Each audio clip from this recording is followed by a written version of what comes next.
m'appelle Charles, je suis étudiant à la maîtrise en génie électrique, plus précisément en communication optique.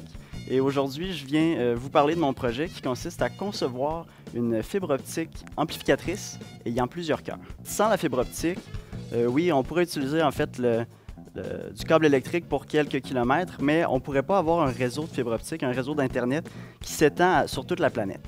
Cependant, la fibre optique, c'est pas parfait. Il y a quand même des pertes dans la fibre optique, ce qui est représenté sur la figure ici. En fait, on a là, la source qui va générer la lumière, qui contient l'information. Puis, elle va passer cette lumière-là dans une fibre optique tout en s'atténuant. Donc, ce qu'on voit ici, c'est l'atténuation de la puissance. Puis, la ligne rouge dans le bas, c'est le seuil de détection du détecteur qui est à l'autre bout de la fibre optique.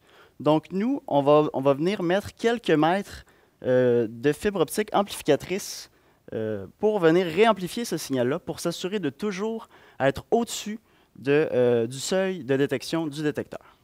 Moi, mon projet, c'est de faire une fibre optique, mais ayant plusieurs cœurs. Donc, l'avantage de ça, c'est que dans chacun des cœurs, on va pouvoir amplifier un signal différent. Donc, on va venir mettre un signal dans chacun des cœurs, mais aussi la pompe, elle, on va venir la mettre dans la gaine. Donc, ce qui fait que la puissance de la pompe va être répartie sur toute la surface de la fibre optique. Ça permet donc d'avoir des systèmes qui sont moins complexes, moins coûteux. Moi, je dois concevoir un simulateur d'abord.